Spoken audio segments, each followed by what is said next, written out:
So, the German, the German victories in the east, securing securing territories in northeastern Central Europe, um, give the impression that Germany is going to ultimately win the war, and the Austrian-Hungarian Empire is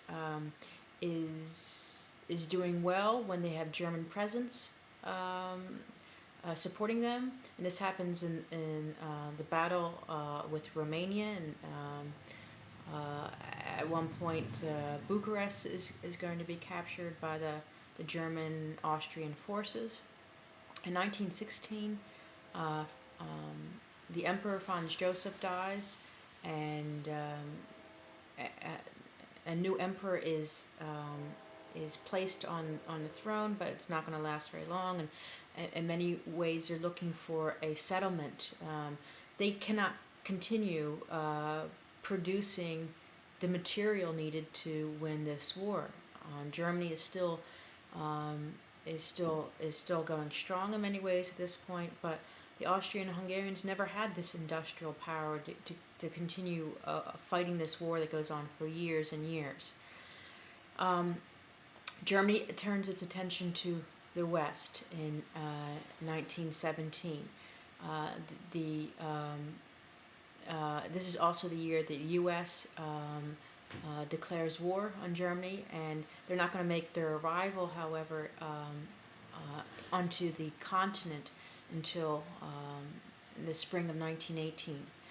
And Germany is going to launch an offensive called the Ludendorff Offensive in the late winter of 1918, and this big push is going to move back the trenches and move people out of the trenches, and it looks like it's going to be the collapse of the French and British fighting against the Germans. The Ludendorff push, however, kind of peters out in late March, early April of 1918, and slowly, like what has been happening in the Western Front, slowly the British and the French are going to be able to hold their positions, and this war of that goes back and forth in the trenches seems to ultimately continue. The American forces are going to arrive looking very powerful compared to the Europeans. The Americans are well fed, they're tall and strong, and they look like giants on the field, really, compared to the people of Europe. And this is going to be something that's going to be noted by many of the powers afterwards, like how we feed our troops and how we're feeding our populations, that we're these little scrawny people compared to the Americans, who come in looking very, very healthy.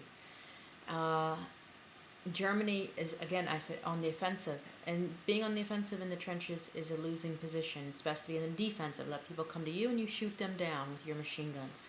Being on the offensive means that you're going to lose large amount of forces and equipment. And with the arrival of the Americans to finance the Triple Entente, or now the Entente is reduced to the British and the French, Germany is going to ultimately lose. And the armistice is signed on November 11th, 1918, and World War I ends. There are problems in the East as this is occurring. There's a movement in the Austrian Empire lands that this is our chance now to form these new nation states.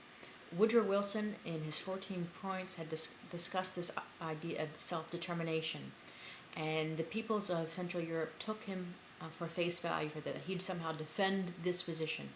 Wilson never really understood his own influence on this theory.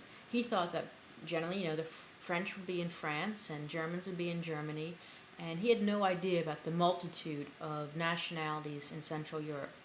And when the treaty, what we consider the Paris Peace Treaty, is going to begin in 1919, he's under the impression that this will be easily sorted out in Eastern Europe.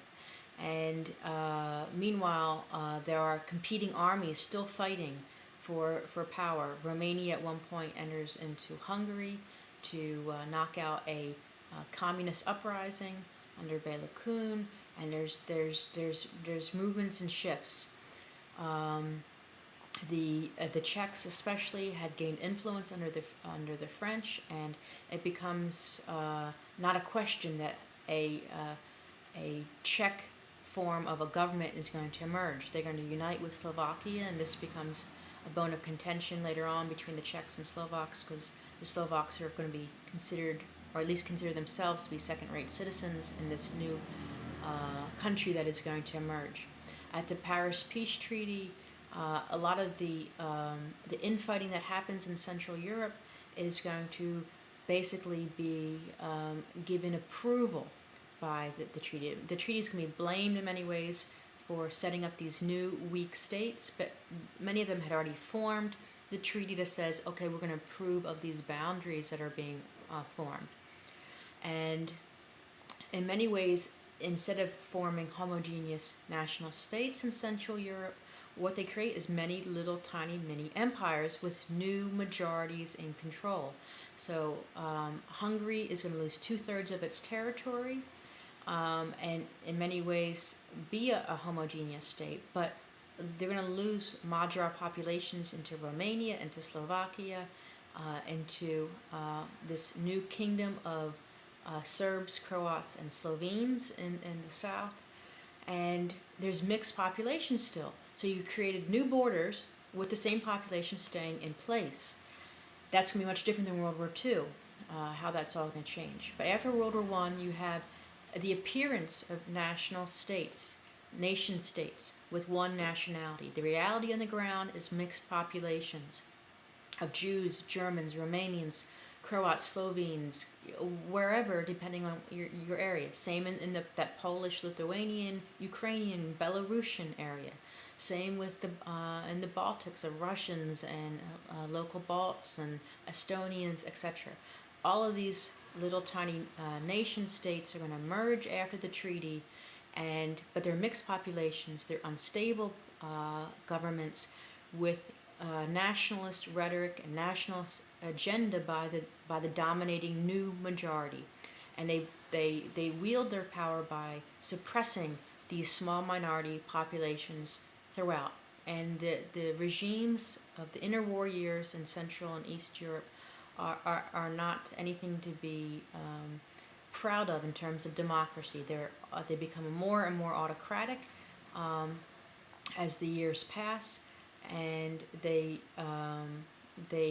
exert power through domination and the submission of local populations. The only exception to that, many people point to Czechoslovakia, probably had the most democratic of governments during this time period, and this is the nation that the British and French serve up to Germany to divide. We're not going to get into all the details of World War II history, but let's just say before the war begins, we have small nation states and some new emerging states, and they are all weak. And instead of uniting with each other in defense against Germany, they have to look to Germany for trade, because the Great Depression is going to change and devastate this region more than it did even in Western Europe. The old empires have intertrade without tariffs, so agricultural products of this area cannot compete with Western tariffs. The only partner they can have is Germany, and Germany becomes the dominating influence, and Germany will actually redraw these boundaries that happened after the Paris Peace Treaty.